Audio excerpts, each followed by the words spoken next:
that's the outfit she had out. And this is what she was going to wear on Friday? Well, she was either going to wear this outfit or this outfit. She had like two or set this out. dress.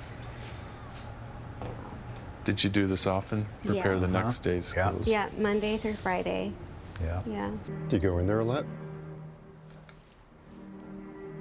Oh, yeah. A lot. All the time, every day. You know, I've watched it all the way through. It's still just hard to watch.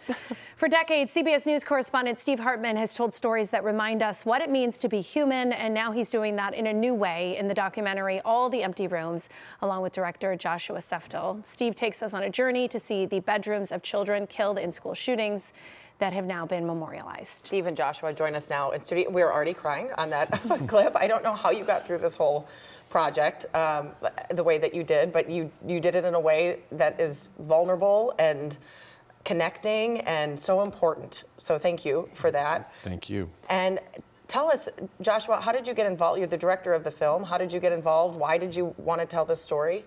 Well, actually, so Steve called me and he told me that he had written to every family who lost a kid to a school shooting since Sandy Hook, and that he was going to their kids' bedrooms that were left behind, that are frozen in time, and bringing a photographer and taking pictures because he wanted to do something with the project and to share those photos with the world. And you know, he said, do you think there's like a film here or a documentary? And my first thought was, well, I had a 2-year-old and a 6-year-old at that time. My daughters, they're older now. That was 3 years ago. And I said, what a great, brilliant way to reframe this issue away from the political and toward the human and toward the heart and the what is the human cost that this is taking on. Because I'd been working on this project. I didn't tell anybody. You didn't tell any of the bosses? No, I didn't. Well, for several reasons. Because it's so off-brand for me. I do the feel-good stories, and I knew they would say no, and I knew they wouldn't fund it. You know, as you know, in this business, like there's people behind the scenes right now figuring out how they're going to fill the show today.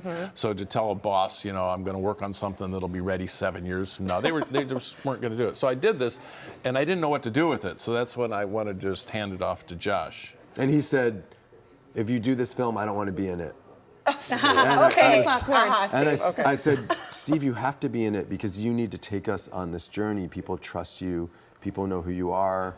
People are going to want to go with you on this, and otherwise they might not go. Yeah. And it was really important that Steve was a part of it. I think one of the things that really struck me was how, you know, the photographer took his shoes off and was careful not to disturb anything. And as a parent of 3 school-aged kids, after I watched it, I went into my kids' rooms, they were at school, and I like sniffed their pillows because I just wanted to like feel them, even though I knew they were coming home. At what point did you realize that this was not even so much about the empty rooms, it was about the people who were no longer in those rooms?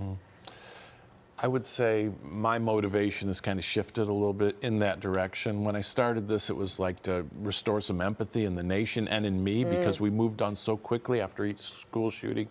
But after getting to know the parents and getting to love the parents and crying with them and laughing with them, a lot more laughs than you might think as they tell stories about their kids, it all became about, you know, the parents and remembering these kids. Even this Oscar nomination that, you know, we just got, you know, I think we both are rooting for this film, you know, for the parents. Yeah, well, we should congratulate you. That is the big headline, that you have been nominated for an Oscar. And that's you're in town. There was an Oscars lunch. There's all kinds of fanfare that goes with this type of thing. But, you know, going back to the film itself, are there moments that stick out for both of you that you hope when people watch, it resonates with them?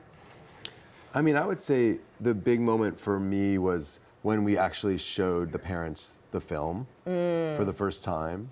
And we were trying so hard to capture who their children were, because what the parents want is they want their kids to be remembered. And you want to get this just right. Yeah. And so we were terrified. Like, did we get it right? Big responsibility. Did we? And all 4 sets of parents said, yes, you got it, you did it.